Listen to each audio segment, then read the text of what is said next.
अस्सलाम वालेकुम। Exercise 4A question number 3 part a into 3C minus b और a b और सी ये जो वेरिएबल्स हैं they have the values a is equals to 3 b is equals to -5 and c is equal to 6। Evaluate करना है। Evaluate का मतलब जहाँ भी ये वेरिएबल्स होंगे वहाँ इनकी वैल्यूज़ पुट कर देंगे, फिर सॉल्व करेंगे और इस एक्सप्रेशन की वैल्यू आ जाएगी हमारे पास against these values of variable. So A is 3, तो ए को रिप्लेस करेंगे by its value which is 3। Then bracket, अब मैं यहाँ पे लगा रही हूँ लार्ज ब्रैकेट, 3 सी की वैल्यू है 6 इंटू 6 माइनस बी की वैल्यू है -5। तो ब्रैकेट लगा के मैंने वैल्यूज़ लिख दी। अब आपको समझ आया कि मैंने ये लार्ज ब्रैकेट क्यों लगाई, क्योंकि लार्ज ब्रैकेट के इनसाइड हमने स्मॉल ब्रैकेट्स लिखनी थी, इस वजह से मैंने यहाँ लार्ज ब्रैकेट लगा दिया। आप कर्ली ब्रेसेस भी लगा सकते हैं। इज इक्वल्स टू, अब इस लार्ज ब्रैकेट के इनसाइड जो ब्रैकेट्स हैं उनको सॉल्व करेंगे। 3 into 6 18 minus multiply by minus, brackets mean multiply, minus multiply by minus, answer is plus and +5। ठीक है। अब आपने 18 और 5 को करना है ऐड।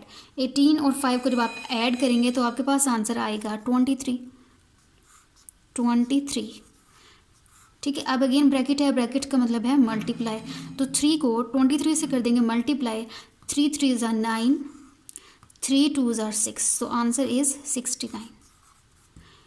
पार्ट बी में भी सिमिलरली हम वैल्यूज़ को रिप्लेस करेंगे, but first put equal sign. A is 3। अब दो वेरिएबल्स मल्टीप्लाई हो रहे हैं, ब्रैकेट्स लगाएंगे तो इनकी वैल्यूज़ लिखेंगे। B -5 and then it has square on it, तो हमने लिख दिया square, negative sign minus. A is 3 bracket and c is 6। Negative number का स्केयर, नेगेटिव नंबर और इसका अगर स्केयर हो तो आपके पास आंसर आता है पॉजिटिव नंबर। ठीक है जी। तो यहाँ पे हम लिख देंगे -5 है, इसका स्क्वायर है तो आंसर आएगा 5 का स्क्वायर इज़ 25 और पॉजिटिव तो साथ लिख देंगे हम प्लस। ठीक है। तो ये रूल आपने याद रखना है कि नेगेटिव नंबर का स्क्वायर पॉजिटिव नंबर आएगा। तो नंबर का स्क्वायर ले लिया तो आंसर इज़ 25, तो ये 25 अब +25। ठीक है जी, into 3 minus 3 into 6 is 18 is equal to, 3 को मल्टीप्लाई करेंगे जब हम 25 के साथ तो हमारे पास आंसर आएगा 75 -18। ठीक है जी। तो 75 में से सब्ट्रैक्ट कर दें 18 को, you will get answer 57। Part c now, b by a minus c by b, तो इक्वल साइन, वेरिएबल्स की वैल्यू रिप्लेस करेंगे। b is -5 over a is 3 minus sign, c is 6 over b, again b is -5, तो हम इसे लिखेंगे bracket में equals to, ये जो -5 है ये होल ब्रैकेट के साथ आएगा। ठीक है जी। अब ये माइनस मल्टीप्लाई हो जाएगा इस माइनस के साथ, तो मल्टीप्लाई करने से आंसर आ जाता है plus. Negative sign multiply with positive sign तो बन जाएगा ये प्लस। असल में आप एक स्टेप और अगर कर लें तो आपको ये इजीली समझ आएगा। जिस तरह ये नेगेटिव साइन 5 के साथ था तो फिर हमने इसको होल ब्रैकेट के साथ लिखा, सॉरी होल फ्रैक्शन के साथ, इसी तरह ये जो डिनोमिनेटर में नेगेटिव साइन है इसको भी हम होल फ्रैक्शन के साथ ऐसे लिख लेंगे। अब इससे नेक्स्ट स्टेप में आप इसको मल्टीप्लाई करा लें, 5 over 3 minus multiply with minus sign, answer is +6 over 5। अब आपके पास दो फ्रैक्शंस हैं, तो दो फ्रैक्शंस को सॉल्व करने का तरीका क्या होता है, एलसीएम लेना। 3 और 5 यहाँ दो नंबर हैं, एलसीएम लेते हैं बाय प्राइम फैक्टराइजेशन, 3 एंड 5। तो स्मॉलेस्ट नंबर इसमें से 3 है तो 3 पर करेंगे डिवाइड, 3 1 ज़ा 3 and 5 as it is. Now it will divide on 5, 5 1 ज़ा 5 और ये 1 as it is. Now we have 1 1 carry, तो इन दोनों को मल्टीप्लाई कर दें तो आपके पास आएगा एलसीएम। तो एलसीएम क्या है हमारे पास, 3 इंटू 5 15 इज इक्वल साइन, और यहाँ लिखेंगे अब हम नीचे डिनोमिनेटर में एलसीएम की value which is 15। First fraction को सॉल्व करेंगे और उसका फॉर्मूला क्या है, LCM divided by denominator of first fraction. तो एलसीएम की वैल्यू है 15 over denominator of first fraction is 3, तो 3 आंसर इज 3 5 ज़ा 15। ये 5 यहाँ लिखेंगे और नोट करें इस फ्रैक्शन का अपना डिनोमिनेटर है -5, उसको हम मल्टीप्लाई करके यूँ लिख देंगे, then plus sign. Similarly second fraction को सॉल्व करते हुए हम क्या करेंगे, LCM divided by denominator of second fraction which is now 5. So 15 divided by 5 answer is 3. यहाँ लिख दिया हमने 3. और what is the numerator of this fraction itself, it is 6. तो 3 into 6, 5 into 5 answer is 25 with negative sign. ठीक है, -25 इसके साथ है ना plus, plus multiply with minus answer is minus. 5 multiply by 5 answer is 25. ये जो plus multiply with negative sign answer is minus, this is rule, इसको आपने लर्न करना है. Plus sign 6 into 3 answer is 18 over numerator में हमारे पास है 15.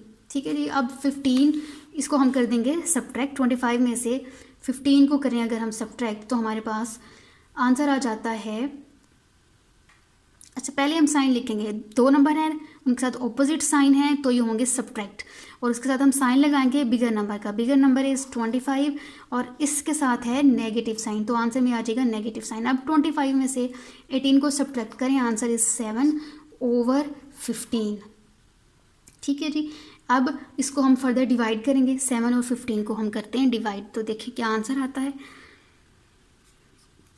15 और 7, 7 2s are 14, 1 कैरी, 1 रिमाइंडर. इसको अब चूंकि ये 7 से लेस है तो हम यहीं तक इसकी डिवीजन करेंगे. तो उसको कैसे लिखेंगे, मिक्स्ड होल फ्रैक्शन में, ये यहाँ 7 डिनोमिनेटर में और 1 ऊपर न्यूमिनेटर में. तो इसको हम लिखेंगे विद नेगेटिव साइन माइनस 2, 7 की जगह आ रही है 2 लिखा हुआ यहाँ, 1 ऊपर न्यूमिनेटर में और ये 7 डिनोमिनेटर में. ऐसे डी पार्ट सॉल्व करेंगे हम. b plus c by a plus a plus b by b. ठीक है जी, तो वैल्यूज़ पुट करते हैं. First of all put equal sign. b की वैल्यू क्या है, -5. अब b के साथ कुछ मल्टीप्लाई नहीं हो रहा ना, इसलिए ब्रैकेट लगाने की ज़रूरत नहीं है. प्लस साइन सी की वैल्यू है 6, और वो वैल्यू अगर नेगेटिव होती तो फिर हम ब्रैकेट लगाते हैं. अब क्योंकि वो +6 है तो हम ब्रैकेट लगाने की ज़रूरत भी नहीं है, तो +6 लिख दिया जी. ओवर में है a और a की वैल्यू है 3, प्लस a की वैल्यू अगेन 3 प्लस c की वैल्यू 6 ओवर b की वैल्यू है -5 इज इक्वल साइन लगाएंगे. अब देखें यहाँ 2 नंबर्स हैं वो ऑपोजिट साइन के साथ हैं, तो हम इनको सॉल्व कर लेते हैं. 6 में से 5 को सब्ट्रैक्ट कर दें 1, और आंसर में साइन आएगा बिगर नंबर का विच इज़ प्लस, तो प्लस लिखने की हमें ज़रूरत नहीं. ठीक है, ओवर 3 अगर आप लिख लें तो कोई बात नहीं. प्लस अब इस ब्रैकेट को मैं सॉल्व करके लिखती हूँ. 6 + 3 9 ओवर 5, और ये जो माइनस साइन था अब ये आ जाएगा होल फ्रैक्शन के साथ ऐसे, तो मैंने ब्रैकेट लगा के लिख दिया. ठीक है, नेक्स्ट स्टेप में हम ब्रैकेट सॉल्व करते हैं. 1/3 plus multiply with minus, answer is -9 over 5. अब आपके पास 2 फ्रैक्शंस हैं, एक प्लस में है और एक माइनस में है. तो फ्रैक्शंस को सॉल्व कैसे करते हैं, बाय टेकिंग एलसीएम. तो एलसीएम लेते हैं बाय प्राइम फैक्टराइजेशन. तो 3 और 5 का एलसीएम लेंगे हम. स्मॉलेस्ट नंबर 3 है जिस पर ये कोई एक नंबर डिवाइड होता है, तो 3 1s are 3 and 5 as it is, and now 1 as it is और 5 1s are 5. So LCM is equals to 5 × 3 15. ठीक है जी, इक्वल्स टू, अब यहाँ मैं लिख रही हूँ डिनोमिनेटर में 15 एलसीएम, और फर्स्ट फ्रैक्शन को सॉल्व करेंगे. फॉर्मूला क्या है, LCM divided by denominator. First fraction को सॉल्व करेंगे तो डिनोमिनेटर ऑफ फर्स्ट फ्रैक्शन, तो एलसीएम 15 है over denominator of first fraction देखिए 3 है. 3 15 से डिवाइड हो जाएगा तो आंसर आएगा आपके पास 5. ये जो 5 है इसे हम यहाँ लिखेंगे, और इस फ्रैक्शन का अपना न्यूमिनेटर है 1, तो यूँ लिख दिया. नेगेटिव साइन है माइनस. अब सेम 15 को डिवाइड करेंगे denominator of second fraction, and second fraction का डिनोमिनेटर है 5, so we will get answer 3. तो 3 को कहाँ लिखेंगे, 3 को हम यहाँ लिखेंगे, और सेकंड फ्रैक्शन का अपना न्यूमिनेटर है 9, वो हम इसके साथ मल्टीप्लाई करके लिख देंगे इन दिस वे. ब्रैकेट्स को ओपन करते हैं. 5 माइनस 3 × 9 27 ओवर 15. ठीक है, यहाँ पे आप सब्ट्रैक्ट कर लें 5 और 27 को. 5 के साथ प्लस साइन है और 27 नेगेटिव साइन है, तो इन दोनों को सब्ट्रैक्ट करेंगे. 2 नंबर्स के साथ जब डिफरेंट साइंस होते हैं वो हमेशा सब्ट्रैक्ट होते हैं. ठीक है। तो ऊपर न्यूमिनेटर को हम सब्ट्रैक्ट करेंगे, क्यों? Because of the opposite science. कर देते हैं सब्ट्रैक्ट, तो आंसर आएगा, अच्छा जो भी आंसर आएगा उससे पहले हम साइन लिखेंगे। साइन आएगा बिगर नंबर का, बिगर नंबर 27 है, 27 के साथ नेगेटिव साइन, तो नेगेटिव साइन आंसर में, और इनको सब्ट्रैक्ट करें, आपके पास आंसर आएगा 22/15। ठीक है। अब जब ऐसे हो कि न्यूमिनेटर में डिनोमिनेटर में छोटा वैल्यू हो, ठीक है, डिनोमिनेटर वाला नंबर ज़्यादा बिग हो, ठीक है, और डिनोमिनेटर में स्मॉल नंबर हो, तो इसको कहते हैं इम्प्रॉपर फ्रैक्शन। तो इम्प्रॉपर फ्रैक्शन जब भी आती है तो हमें डिवाइड करना होता है। तो अब हम डिवाइड करते हैं 22, और डिवाइड करेंगे हम 22 एंड 15 को। चलें जी, 15 1 ज़ा 15 ही लिखेंगे, क्योंकि 15 2 से करेंगे तो वो 30 होता है, लेस देन 22, तो 15 1 ज़ा 15 करेंगे, और फिर हम इनको सब्ट्रैक्ट करते होते हैं। 22 में से 15 को सब्ट्रैक्ट करेंगे, आंसर आएगा 7। ठीक है। तो ये आपके पास जो आंसर आएगा वो होल मिक्स्ड फ्रैक्शन में आएगा। मिक्स्ड फ्रैक्शन में कैसे लिखते हैं, जो ये नंबर होता है उसको हम यहाँ शिफ्ट कर देते हैं, इसको डिनोमिनेटर में, और डिनोमिनेटर वाला नंबर न्यूमिनेटर में। ठीक है। तो आंसर कैसे लिखेंगे, इज इक्वल टू और नेगेटिव साइन के साथ 1 यहाँ आ जाएगा होल में, 1 होल, 15 डिनोमिनेटर में, 15 एंड 7 ऊपर न्यूमिनेटर में, 7। तो ये है हमारा आंसर।